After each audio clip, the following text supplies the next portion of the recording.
E a forma, o modo do sujeito acreditar em algo pode ser um problema, Gilberto? A forma como ele acredita, o modo dele acreditar. Sim, Everaldo, muitas vezes o problema não está no objeto da fé, não está no que ele acredita, mas na forma como o sujeito acredita. A Ok? forma. A forma, o processo da fé, por assim se dizer. Nos fale mais sobre isso, Gilberto. Nos explique.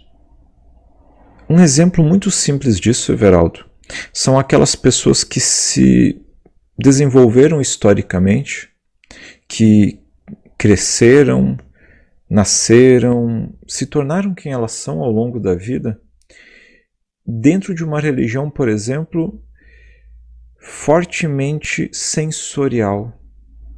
Fortemente sensorial.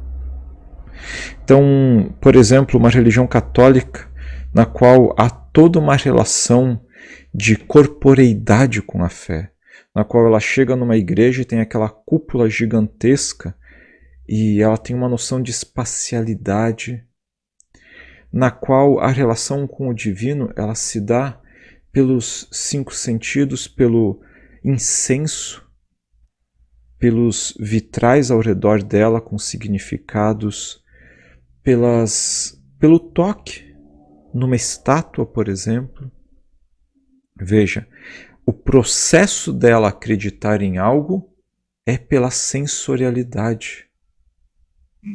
Algumas dessas pessoas, em algum momento, eu estou batendo no microfone já várias vezes hoje, em algum momento, várias dessas pessoas, elas trocam de religião e elas vão para uma religião, por exemplo, na qual o dado de sensorialidade ele inexiste. Uma religião mais abstrata, uma religião na qual não existem estátuas, não existem vitrais, não existe cheiro de incenso, não existe nada do gênero. É uma religião mais de expressividade, por exemplo. E essa pessoa, ela simplesmente não se encontra. Ela chega ao consultório e diz: eu acredito na minha nova fé, eu professo a minha nova fé.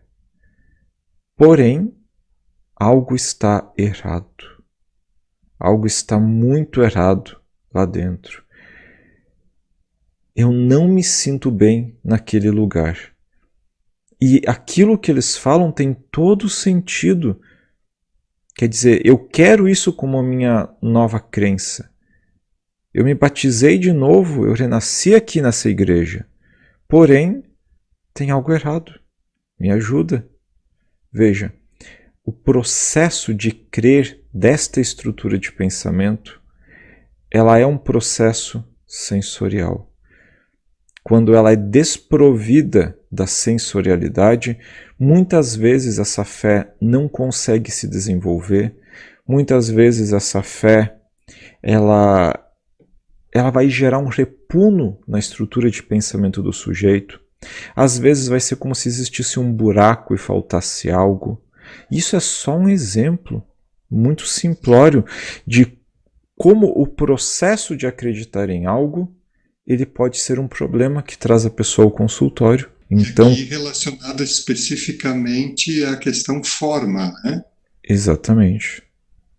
Então é a forma de crer, é o processo de crença, não é o objeto da fé em si, Sim, não é o sim. objeto da crença, mas é o modo de acreditar.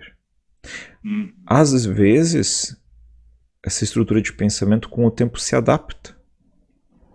E depois de 1 ano, 2, 3, ela se familiariza e desenvolve novos processos de crença. Às vezes isso é irreversível. Às vezes o melhor que a pessoa tem a fazer é voltar para a antiga fé. Às vezes a pessoa faz um processo de conversação, ela segue na nova igreja, mas ainda vai toda semana na antiga igreja. E aqui, Veraldo, eu não estou dizendo que um modo de crer é melhor do que o outro, uma fé é melhor do que outra. A gente nem entra nesse mérito em consultório. Nós estamos aqui considerando que para algumas estruturas de pensamento há estas características. Assim como ao contrário, Há IPs que se desenvolvem em certas religiões altamente abstratas, altamente teóricas, religiões às vezes que têm um enfoque em outros tópicos e que quando chegam numa religião altamente sensorial, elas ficam totalmente perdidas, elas se sentem mal, para elas aquilo é ruim, é errado. O oposto também acontece muito, muito mesmo. A gente recebe muito em consultório casais que cada um tem a sua religião e que eles tiveram que optar ou por uma ou por outra no momento do casamento. E aquele que acaba abandonando a sua religião às vezes não se adapta à nova religião, então isso é bem comum.